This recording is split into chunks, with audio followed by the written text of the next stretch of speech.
Hello guys et bienvenue à la vidéo numéro 2. Alors dans cette vidéo je vais rapidement vous présenter l'interface de Arc Catalog. Ok, donc pour cela j'espère que vous avez déjà installé ArcGIS Desktop. Vous payez simplement le logiciel et vous l'installez sur votre machine. Donc là je lance Arc Catalog comme vous pouvez le voir ici. On voit Arc Catalog qui se charge.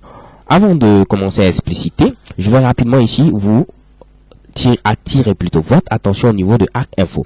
Donc vous pouvez voir qu'ici j'utilise la licence la plus complète de ArcGIS Desktop qui est Arc Info que j'ai pu présenter dans la vidéo précédente. Ok, donc je vais disposer ici de toutes les fonctionnalités qui vont me permettre de pouvoir vous expliquer beaucoup plus de choses en détail. Ok, alors parfait, on commence. Lorsque vous ouvrez un catalogue pour la première fois, vous avez ici la barre de menu, la barre d'outils et également d'autres informations que vous pouvez afficher comme vous le voulez en cliquant. Par exemple ici je peux afficher ici ce nouveau outil, le déplacer, mais il est généralement conseillé d'afficher ce dont seulement l'on a besoin. Ok, décidément aujourd'hui pas de souci, on continue. Vous pouvez voir à gauche Catalog Tree.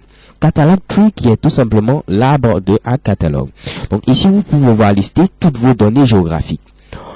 À droite, nous avons ici des onglets qui nous permettent de pouvoir voir plusieurs choses. Alors rapidement, je vais vous expliquer à quoi cela peut bien servir. Donc ici, moi, j'ai déjà des données.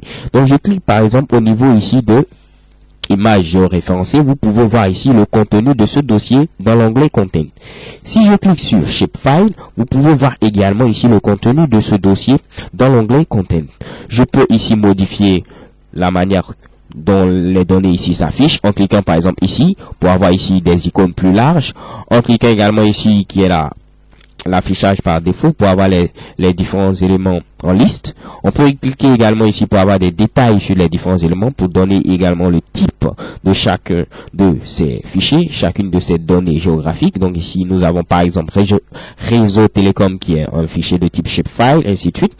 Et on peut cliquer également ici sur thumbnails qui nous permet de pouvoir avoir également un petit aperçu de ces différents fichiers géographiques. Ok, nous avons également l'onglet Preview qui nous permet d'avoir un aperçu sur l'élément sélectionné. Alors on va prendre un exemple. Je vais sélectionner pourquoi pas par exemple ici Oxol. Donc si je sélectionne Oxol, en venant dans Preview, vous voyez j'ai automatiquement ici un petit aperçu de Oxol qui a été sélectionné. On a également une description qui permet de nous de pouvoir gérer les métadatas, donc les métadonnées. Donc nous pourrons voir des vidéos beaucoup plus avancées dessus.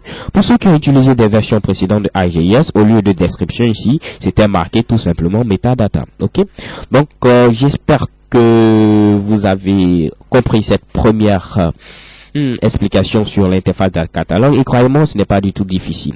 On pourra voir un peu plus en détail à quoi cela peut bien servir. On peut également ouvrir ArcMap, dont je vous ai parlé, qui est le second outil, pour pouvoir prendre ces données et les exporter directement vers ArcMap, ok, en cliquant simplement sur cette petite icône ici. Alors c'est tout pour cette vidéo. So thank you guys for watching and see you to the next video. XOXO.